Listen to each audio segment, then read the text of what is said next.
नमस्कार, मी Gautam Kamble. GK news मराठीमध्ये आपलं सर्वांचं स्वागत. आता बातमी आहे कृषी विभागाची. पाहूया सविस्तर.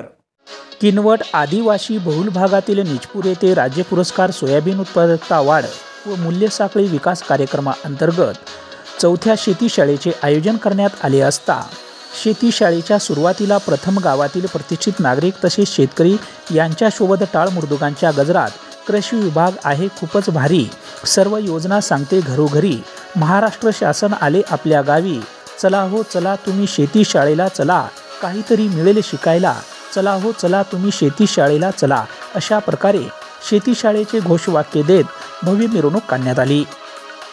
शेती शाळेत उपस्थित सर्व अधिकारी व शेतकऱ्यांचे ICM टाळीने भव्य स्वागत करण्यात आले.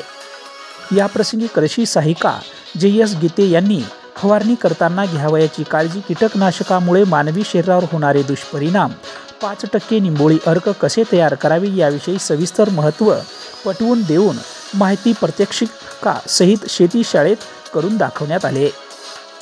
मंडळ कृषी अधिकारी श्री नखाते यांनी रासायनिक खते व सेंद्रिय खते यांचा संतुलित वापर, सोयाबीन व इतर पिकावरील विविध कीड व रोग कसे ओळखावे यांचे नियंत्रण, पिवळा मोझॅक, सूक्ष्म अन्नद्रव्यांची कमतरता व त्यांचे नियंत्रण, जैविक बुरशीनाशके, निंबोळी अर्कचा वापर करणे, सोयाबीन पिकावर येणाऱ्या शंखी, गोगलगाय यावरील उपाय इत्यादी विषयावर सविस्तर माहिती दिली. कृषी पर्यवेक्षक DD जाधव यांनी कृषी विभागामार्फत राबवण्यात येणाऱ्या MahaDBT वरील संपूर्ण योजनेची माहिती दिली. मुख्यमंत्री शाश्वत सिंचन योजना, शेततळे, MREGS, फळबाग लागवड, भाऊसाहेब फुंडकर फळबाग, अन्न प्रक्रिया उद्योग, गोपीनाथराव मुंडे अपघात विमा इत्यादी माहिती देऊन पिकाचे निरीक्षण घेण्यात आले. त्यावेळी आत्माचे शिवप्रसाद पटवे व गावातील प्रतिष्ठित नागरिक दिनकरदादा गुट्टे, प्रगतिशील शेतकरी पंढरनाथ जायफाये, भारत मुंडे, बळीराम दराडे व इतर शेतकरी मोठ्या संख्येने उपस्थित होते.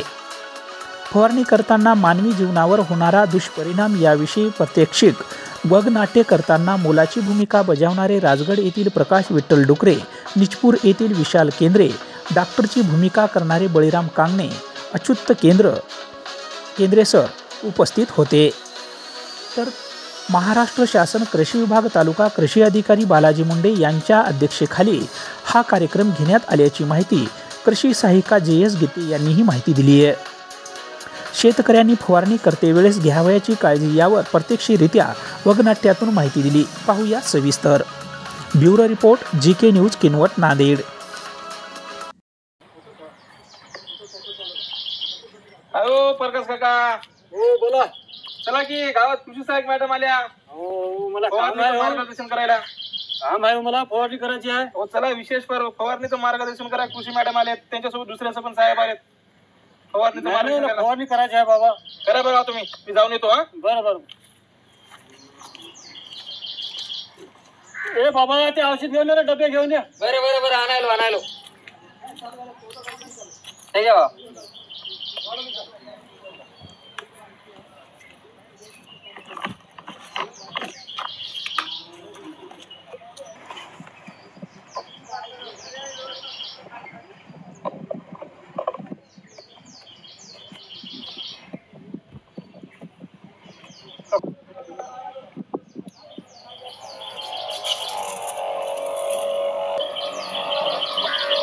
हो बाबा, भाकर आणली.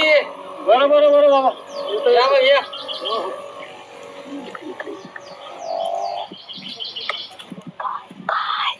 काय बाबा, भाकर आहे, भाकर. भाकर आहे का? हो. बरं बरं बरं, येतो बाबा. या मग, या. हो हो.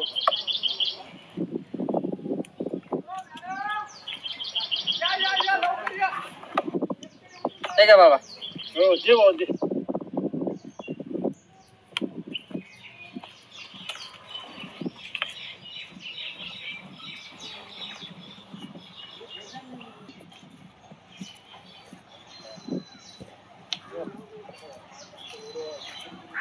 काय बाबा, तू बी जरा शिक. हो, खा खा.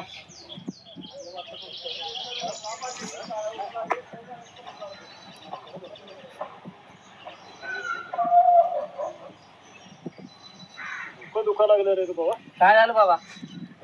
काय झाली चक्कर यायला लागली बाबाली. चक्कर यायला लागली. हो दवाखान्यात जाऊ. चला मग जाऊ. चला. फॉर्म विषय सांगितला तो फॉर्म घेता तुम्हाला सांगितले होते की बाबा फॉर्म घेता आपण आपल्या याच्यामध्ये पहिल्यांदा गॉगल लावणे, डोक्याला कॅप लावणे, आणि हातात ग्लोव्ज लावणे आणि शरीराला पूर्ण आवरण घालणे. काय झालं की आमच्या बाबाला? काय काम फवारणी करायला गेली होती. शेतीमध्ये गेलते. हो. फवारणी कोणती केली? त्यांना असे घे. पंप लिकीच होता का? पंप लिखित नव्हता पण अंगावर आला असं वाटायला.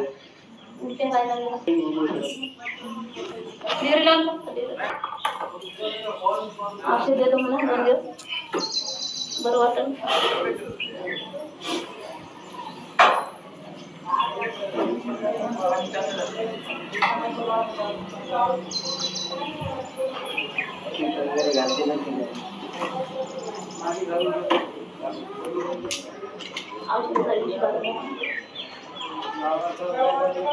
जेवण करता का मधामध्ये फवारणी करतो? हो जेवण करू लागलो. हात वगैरे साफ धुतले नव्हते. होते बरं आता ते औषध गेलंच नसेल हाताचा वास. नाही नाही बरोबर तेवढं घेऊन पहा. त्यानंतर समोर जावं.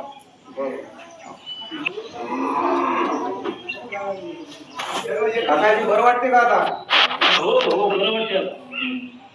मळमळ वगैरे काही नाही ना? नाही नाही पायला गोळे वगैरे चक्कर काही नाही काही नाही. एकदम चांगलं. ओके. हो कपडे वगैरे हो काय काय तसं काय नाही. त्यानंतर कपडे बाधा होऊ नये म्हणून आपल्या शरीराची काळजी घेण्यासाठी सुरुवातीला आपल्याला असा अंगामध्ये अप्रोल घालायचा आहे. आता हे तुम्हाला मार्केटमध्ये विकत भेटते. जर तुम्हाला मार्केटमध्ये जर नाही भेटलं तर हाताचं पोतं, तर त्याच्या बुडाच्या साईडनं काय करायचं, दोन्ही बाजूनं हाताच्या आकाराचं कापून आणि मधल्या बाजूनं गळ्याचं कापून ते आपल्याला अंगात घालायचं. पोतं पोत्यावर पडलेलं पाणी सरळ वसरून जाते खाली. नंबर 1 पोतं. ह्याच्यापेक्षा नंबर 1 पोतं हे असं अंगात घालायचं. डोळ्याला चष्मा घालायचा, डोळ्यात औषध जाऊ नये म्हणून. तोंडाला मास्क लावायचं, नाकात जाऊ नये म्हणून, तोंडात जाऊ नये म्हणून. डोक्याला नाही का कॅप लावायची. त्यानंतर हाताला हातमोजे लावायचे. हाताला असे हातमोजे लावायचे, कारण हाताने आपण औषध कालवतो ना, हाताने नाही कालवायचं. काडी घेऊन काडीनं कालवायचं आणि हाताला हातमोजे लावायचे आणि तेव्हा आपण फवारणी करायची.